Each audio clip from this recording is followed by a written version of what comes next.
saldı mı? O artıq məni yox, ümumiyyətlə Azərbaycan vətəndaşlarının kimsənisə razı sala bilməz.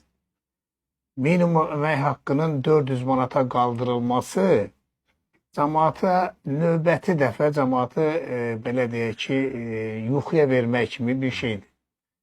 Yəni nə qədər adamın minimum əmək haqqı ölkə əhalisində məlum olur ki, 27% işçilərin əmək haqqı 400 manatdan aşağı imiş və indi 27% işçilər 400 manat maaş alacaqlar. Təxminən 400 min adam əhatə eləyəcək. Bəli, bu 400 min adam deməkdir. Bu ölkə əhalisi 400 min ailə deməkdir. Bunlar necə razı ola bilər? 400 manat əmək haqqı ilə və bu qiymətlərin bu qədər qalxdığı, tüğyan elədiyi bir müddətdə 400 manat əmək haqqı ilə necə yaşaya bilər bu insanlar?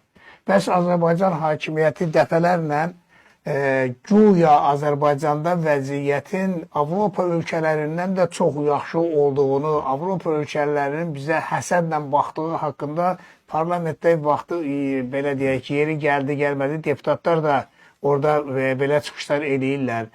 Və onlar o çıxış eləyəndə onların ağlına bir gözlərinin qabağına gəlmir ki, Avropada işçilərin maaşı nə qədərdir, işsizlərin maaşı nə qədərdir. Və onlar əmək haqqının nə qədər hissəsini ərzağa verirlər. Azərbaycanda əmək haqqının nə qədər hissəsi ərzağa gedir. Yəni, dünya hazırda əmək haqqının təqribən 20%-nin ərzağa getməsi uğrunda mübarizə aparan dövrdə Azərbaycanda belə deyək ki, insanlar əmək haqqından başqa kredit almaqla da öz ailəsini saxlamaq uğrunda mübarizə aparır. Yəni, bir tərəfdən də Azərbaycanın imzaladığı Avropa Xartiyası var.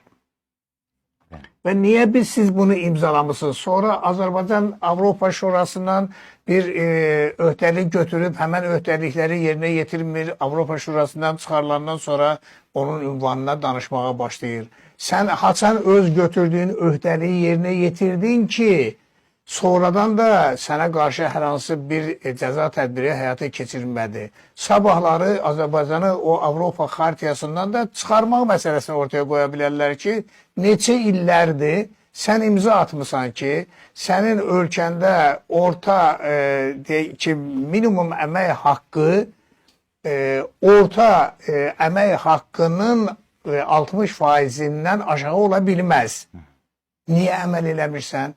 Hər yerdə elan edirsən ki, məndə orta əmək haqqı 1000 manatdan da yuxarıdır. 1000 manatdan yuxarıdırsa, onda sənin minimum əmək haqqında 400 manatdan yuxarı, 600 manatdan yuxarı olmalıdır. Niyə sən minimum əmək haqqını 400 manat, minimum pensiyanı, nə bilim, 350 manat təyin eləməklə insanları özündən asılı vəziyyətə salırsan?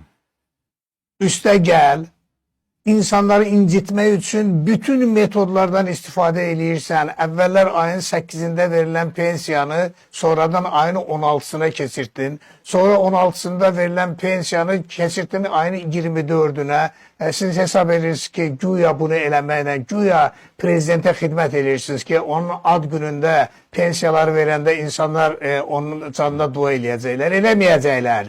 Çünki 8 gün, hər gün onların evinə işıq pulu üçün, su pulu üçün, kredit üçün zənglər olub, adamlar gəlib və o insanları incidiblər.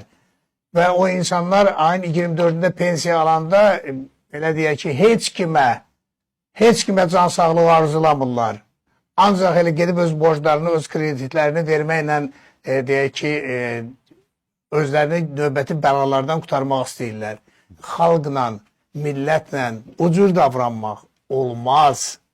Bu xalqı acı qılınca çapmağa vadar eləməyin.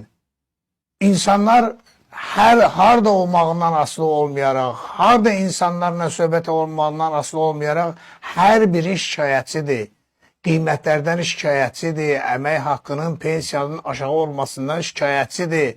İndi bizdə Azərbaycan təzə metod tapıblar və indi ayın 1-dən başlayacaqlar. Pensiyalar gələn il artacaq.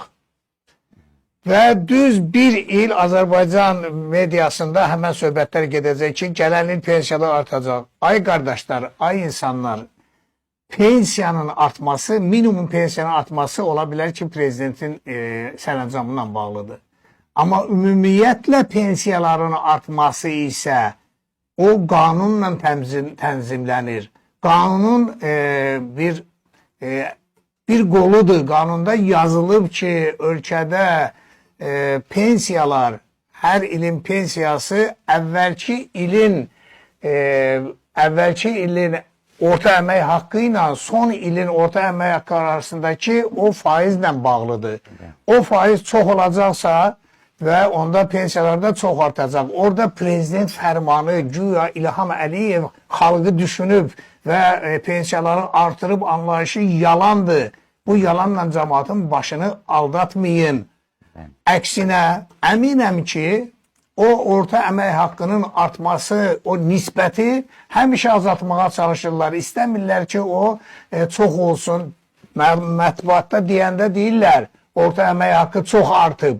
Amma çox artıbsa onun nisbəti də, onun faizi də çox olmalıdır. Amma yenə də bu illəri əgər o 11% artım olarsa, böyük şey olar. O artımın isə İlham Əliyevin sərəncamına heç bir aidiyyatı yoxdur.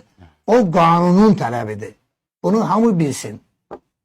Aydındır, mən bu ölkə daxili məsələyə təbii ki, pensiya məsələsinə qayıdacağam. Deməli,